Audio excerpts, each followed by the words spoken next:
它真的有非常多的用途，我几乎每一趟旅行都有带着它，差不多的功能几乎是半价，真的要买，推。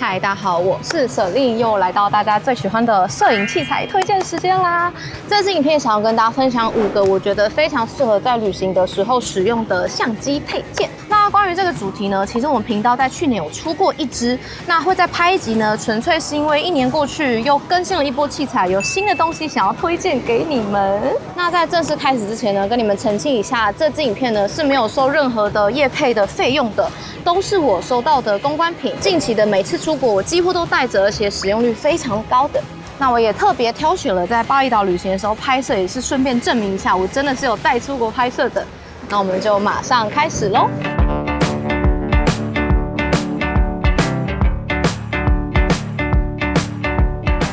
首先要来介绍我的新欢摄影包。我跟你们说，我呢大概前后买过有超过10颗摄影包，但是我真的 always 找不到让我满意、可以愿意这样子跟你们分享的。那主因是因为呢，我对包包的需求是真的很难搞。我还有写笔记起来，细数给你们听，快速的讲。大空间要大，但是不能太巨大，又不小只。那除了器材之外，可以装私人物品，它可以背开也可以侧开，还有笔电夹层，然后它防水，因为我常需要带上船。好的负重能力也有背很重，所以它的肩带一定要够厚。重点是呢，它一定要好看。然后我就找到这颗 Wonder Transit 35升了。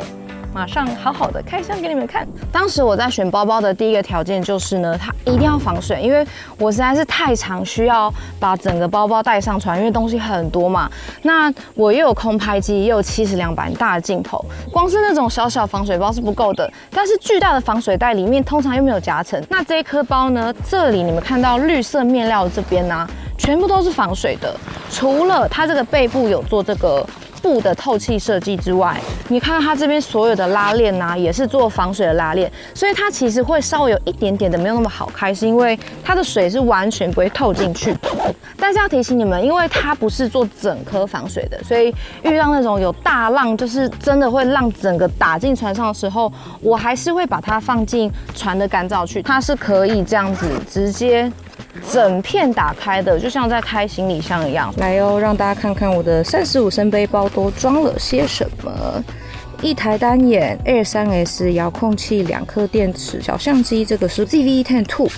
然后还有一些我的个人杂物，有钱包、墨镜、身体油。这一格呢，我会放360运动相机跟2个不同的麦克风。下面这边呢，会放一些没有那么常用的东西，像是补光灯、备用桨。我之前有一颗包包也是做这种整片式的，我一开始觉得很方便，但我后来发现呢，对我来说有个 bug， 并不是所有地方都有一个这么好的平面可以让我放包包。对我来说，侧开也非常的重要。那这个包呢，就是在这边跟这边都有做侧开的设计，你可以选你要在哪一边开，你可以把它的侧面整片打开。其实有蛮多做侧开的包包呢，它是只做这边，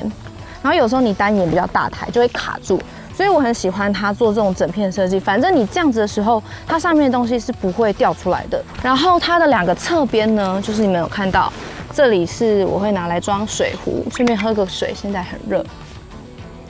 那另外一边呢，它特别拿来就是设计给你放一些小脚架的空间。我的脚架比较大，所以装不了，但是呢，我会拿来装运动相机，然后跟这里呢，是我很常使用的手机脚架，这个我晚点会介绍。那它除了主要空间大之外呢，也有做各种夹层。它的正面这里我会拿来放一些滤镜，然后这边呢这个夹层我会拿来放记忆卡跟电池。它这个里面呢其实还有做这种网子，所以东西都可以分得很开。那上面这一层呢，我会拿来装一些小小的个人物品，像是护唇膏啊、耳机啊、行动电源，就是好拿常用的，我会放在最上层。那除了整片开跟侧开之外呢，我很喜欢的是，你也可以直接从上方打开。你们看这个包包是可以站着的哦，所以我会习惯要整个拉起来的时候啊，我会把拉链放到上方，因为有时候其实我只是想要拿上面的东西，我就不需要把整个背部打开。再来，我也非常喜欢它的笔电夹层，它是直接做独立的，然后是侧开的。对于我这种常出国过海关的人就非常方便。这边呢可以帮我放大一下，它其实有做2层，所以你这边可以再塞一些其他的文件啊，或者如果你有平板就可以分开的放。然后它这里呢还有一个小空间，我就没有拿来放东西了，但是就是还可以再放。这颗包背起来就会长这样。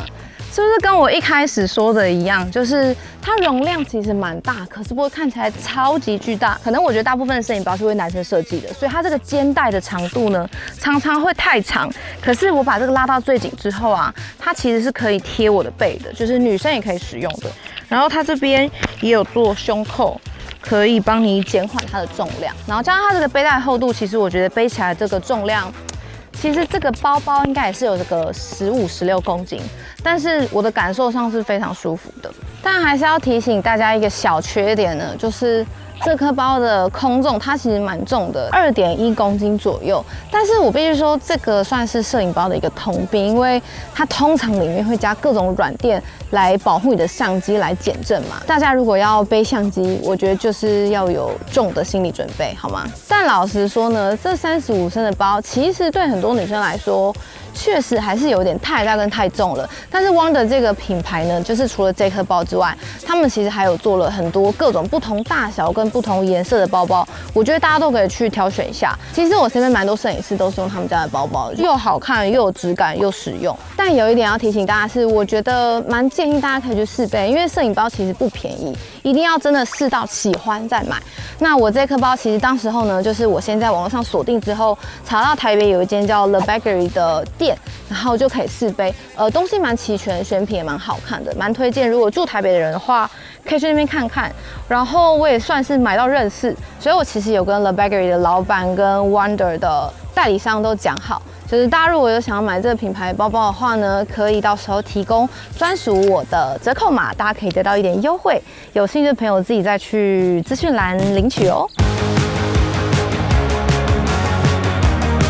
接下来我要来介绍2款非常适合旅行使用的脚架。脚架呢，其实我在去年的装备介绍影片里面有介绍过，当时候推荐的是 Peak Design 的旅行者脚架，它其实真的非常好用，现在就是在使用它拍的。但它其实是专门为单眼设计的，必须说它还是有点重，所以通常呢，我就是只会带来这种美美的咖啡厅或是在民宿里面使用，那种上山下海的行程，其实要带它是真的有点麻烦。所以现在其实我有专门为了运动相机跟手机都各准备一个我觉得比较方便携带的脚架。首先呢是这个运动相机专用的迷你自拍杆脚架。它是Insta310出的。身为运动相机的重度使用者呢，其实我已经用过超级无敌多款自拍杆，但是我一直在寻找一个同时可以当自拍杆又是好用的脚架的东西，然后就被我找到了。给你们看一下我最喜欢的点呢，来变魔术咯。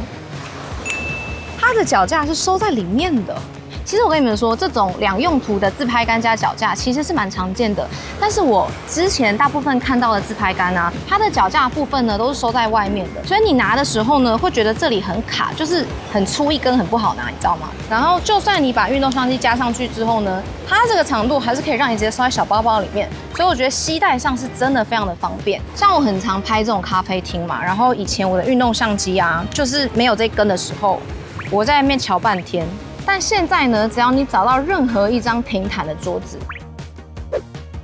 就可以拍自己，就是很chill在这边喝咖啡了，你知道吗？这个脚架它本身很轻，它只有172克，所以必须说它不是到很抗风。那再来，我有讲到它同时也是自拍杆嘛，它呢运动相机装上去之后，你是可以直接拉长的。对，它升到最长的长度是58公分。运动相机现在的角度都做得非常的广，所以我觉得这个长度以运动相机来说非常的够用。那它这个自拍杆上面呢是有附上一个蓝牙遥控器的，所以你也可以帮你的运动相机接上蓝牙，就可以直接用这个遥控器控制。然后呢，它的接头是像这样子，专门为运动相机设计的。所以像我刚刚是放上这个 Action 5嘛，但是不管你是使用 GoPro 或者是 Insta310的 Ace Pro 或者是 Go Ultra， 我觉得不管是什么品牌的运动相机使用者都可以买这个 Insta310的自拍杆脚架。他们也有做那种专门为脚踏车设计的、滑雪设计的，就是各种都可以让你觉得使用相机起来非常的方便。就算你是使用 DJI 的运动相机，或是使用 GoPro， 你都可以去逛逛Insta310的网站，有没有适合你的配件。那我也会在影片下方放上我在英塔310的专属链接，大家可以去看看现在有什么优惠，然后还有没有什么其他喜欢的配件。但注意这个脚架，真的要买，推。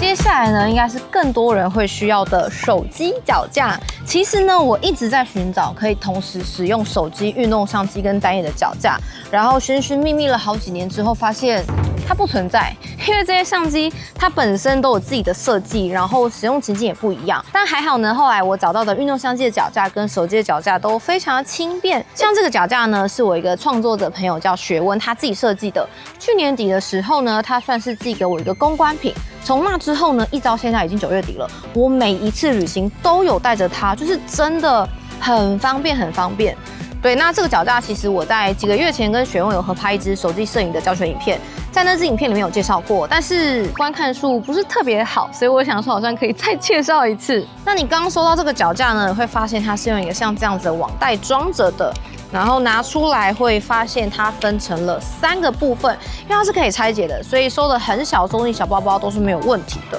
像这个呢是它的脚的部分，你是可以再拉长的。中间这根呢，它其实跟那个360的自拍杆是一样的设计。再来是上面的这个头，就是现在蛮常见的磁吸的脚架，手机吸上去就没问题了，因为它这个是 MagSafe 的设计。那 MagSafe 的好处大家都知道，你就是想要拍直拍横都可以，你就不用在那边瞧那个夹子瞧很久，你知道吗？它这个磁吸的头啊，其实有做一个像这样子，就是你可以凹角度的设计。所以像我现在想要来自拍，我就真的直接拍哦，你就可以很轻易的，就是调一个喜欢的角度，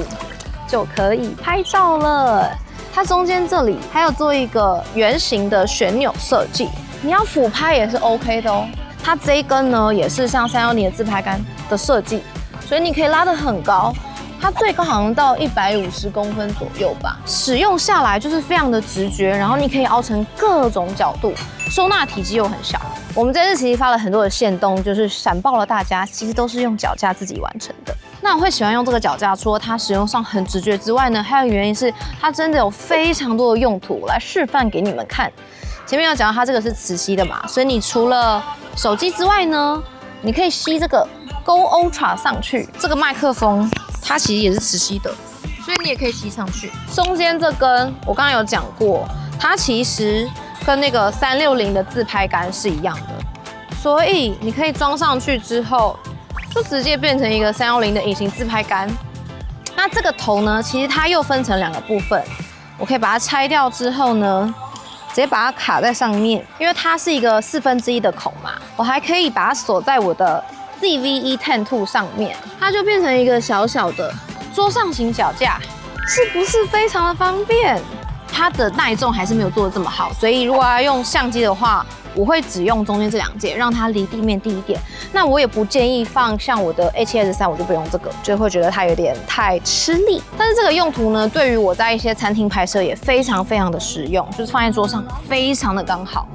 那关于这个脚架购买呢，其实我跟雪温在几个月前有办过团购，虽然说现在团购那个最优惠时间已经过了，但是雪温其实有持续提供我的粉丝一个长期的折扣码，大家可以到资讯栏去找连结，那记得输入我的折扣码就可以折40块加上免运费哦，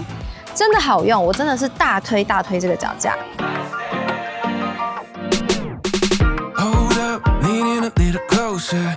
接下来要介绍的旅拍好物呢，就是我现在正在使用的 DJI Mic Mini， 它是一组1:2的无线麦克风，说起来这么小而已。那我其实是去年底的时候拿到之后啊，我几乎每一趟旅行都有带着它，因为它就是非常非常的轻便好用。就我所知，我身边其实蛮多旅拍的创作者都是用它的。有些人可能不知道为什么要特别准备麦克风，相机不就可以收音了吗？我现在呢，刚刚有一个很棒的场景可以来示范。如果你没有使用 mini mic， 在旅拍的时候会发生什么事情呢？我现在暂时先把 mini mic 的接收器给拔掉，用相机本来声音，你会发现你自己听不到我的声音，因为这个走道超级长。现在你们应该知道为什么需要用 mini mic 了吗？是不是收音效果完全不一样？所以大家记得，如果你要旅拍的话，我觉得无线麦克风真的是一个很必备的工具。那我一开始呢，其实是比较常用那个指向性的麦克风，就是一根插在相机前面那种指向性的麦克风呢，其实在某些状况是 OK 的，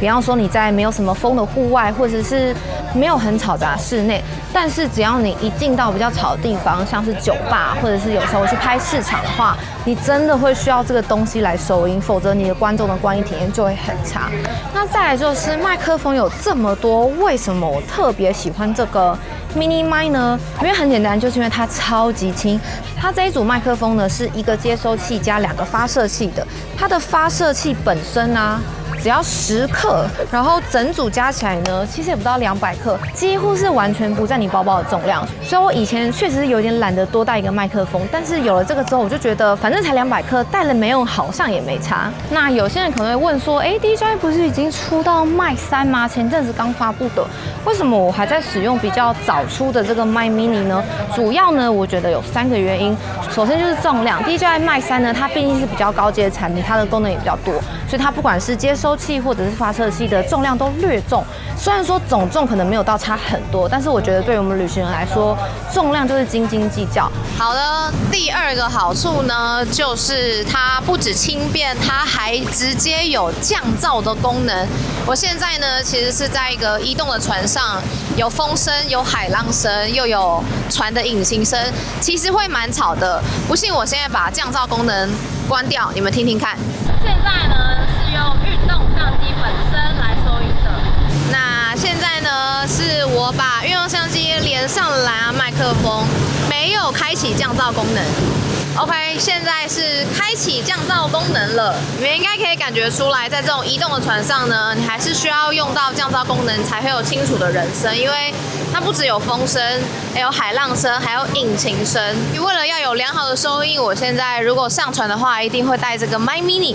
那第3个原因呢，我觉得也是大家最在乎的，就是这2台的价格其实差蛮多的。我现在身上这个 Mic Mini， 它目前定价是3590，那 Mic 3的官网地价呢是1万出头，是2倍以上的价差。澄清一下，我不是说Mic 3不好，它一定有它贵的理由，只是我很常说嘛，不是比较贵的东西就比较好，你要去看看它贵的原因是什么，它有没有符合你的需求。像我自己就有评估过，Mic 3它的接收器呢是有萤幕的，所以你可以去调整更多的参数。再来是你可以把音档直接备份到这个接收器。那它也有一些比较其他高规格的录影格式，但是很多看我影片的朋友其实也是就是一般旅拍而已，所以我自己觉得没有需要用到那么高阶的器材。所以我觉得目前为止，如果要选一个麦克风的话，我还是会推荐这个 Mic Mini。再补充一点，这个麦克风的好处呢，就是它的发射器啊是直接可以蓝牙连接的，然后你连过一次之后再打开，它是可以直接连上的，所以你们应该会感觉到我近期的收音品质应该还不错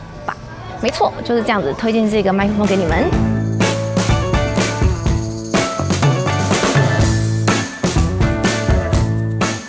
下一个要推荐的旅行小物呢，其实我在去年的相机配件介绍影片里面有提过，就是这个可以直接把相机扣在包包上的快拆系统。这个东西对于拍户外真的太实用了。那会再介绍一次的原因呢，是因为我之前介绍的其实是 Peak Design 的 PD 快扣3000多嘛，然后我其实当时候就觉得单价蛮高的，但是又没有什么其他我觉得更好替代选项，但是我现在找到了。OK， 这个快扣呢，我原本是想要边爬山边介绍，想说比较符合使用情境嘛，但是我真的是好傻好天真，我在走那个 Link 已经快死了，所以剩下的我们就回到咖啡厅解决。那我现在要介绍的呢，其实是另外一个品牌的快扣，是 PGI Tech 这个品牌的。这个东西我其实原本就知道了，只是没有去购买的原因是我已经有 PD 快扣了嘛，所以就想说不用买一样的东西。那一直等到品牌有一天寄了公关品之后呢，我使用上发现哇，好像其实比 PD 的方便，所以现在出门呢，我就换上了这个 PGI Tech 的背包的快扣。那这2个品牌的背包快夹呢，其实在使用上没有什么不同，就是可以直接像这样子把相机扣在包包上，那就是跟刚刚讲的一样，对于那种需要手脚并用的户外行程会非常的方便。但这2个东西最大的差别呢，其实是拆装的过程。那我上一支影片有提到过，就是这种快扣呢，通常都会分成可以夹在背包上的这个背板，然后跟另外一个部分是可以扣在相机上的快拆板。那 PD 快扣的这2个部分呢，你用这种6角形的螺丝确实是可以锁得比较紧，但问题是呢，有时候我其实会需要拆掉这个快拆板。然后有一次我记得是在过海关的时候，因为那个东西我都放随身包包嘛，但是海关的人跟我说这个东西不能带上飞机，然后就被丢了。那一趟旅行呢，我都很头痛，我就是拆不了，所以我后来觉得只能用6角形的螺丝锁，就是对我来说造成了一些困扰。那 PDRY 这组快扣的好处呢，是它的背包夹你是可以直接夹上去的，也夹得蛮紧的。那相机的快拆板上呢，除了6角形的螺丝孔之外，它还多做了这个硬币的快拆板，所以真的应急需要的时候呢，我拿一个硬币也是可以把它拆下来转上去。虽然说我相信6角形的螺丝还是可以锁得比较紧，但是有时候你真的会不小心忘记带的时候，至少它有其他的替代选项。这对很多人来说其实算是蛮小的差别，但是我本身呢，真的是一个非常容易忘东忘西的人。那这2个快扣还有一个很大的不同就是价格。那 Peak Design 的快扣呢，我现在看网络上的原价是3200到3500左右，但 PDRY 这个快扣啊，它差不多的功能只要1700左右，几乎是半价。所以现在2款比较下来，我真的会比较推荐这个快扣。虽然这个快扣很明显就是学 PD 的，但是以消费者来说，它就是更便宜又更好用。再说一次，我是没有收钱的哦。像 PD 那个脚架算超贵，我还是推荐它，对吧？那我会把这个快扣的链接放在资讯栏跟你们分享。OK， 以上就是我这次的5个摄影配件的分享，希望有帮助到大家，也没有让你们花太多的钱。最后再声明一次，这些配件呢都是我收到的公关品，我是没有花钱购买的。但是公关品的意思呢，就是我爱怎么分享就怎么分享，我可以只发限动就好，甚至我觉得不好用，我不发也没有关系。所以这些呢都是我使用下来的真实心得分享。那如果有跟你们意见不一样的地方呢，也可以希望大家温柔的指正我，好吧？那当然，未来如果再有收到好用的东西，也会持续更新这个系列。原则上应该1季可以更新个1集，以我这个收到配件的速度。那大家如果把资讯栏滑到底的话呢，会看到一个我跟 Cynthia 一起开的线上课程，教你们怎么从0到1拍出完整的旅游 vlog。那如果你对于旅拍影片有兴趣，不管是旅拍的教学、器材的推荐，或是单纯的 vlog 有兴趣的话呢，都记得要订阅不只是旅行，然后开启小铃铛。那我们就下支影片见喽，拜拜。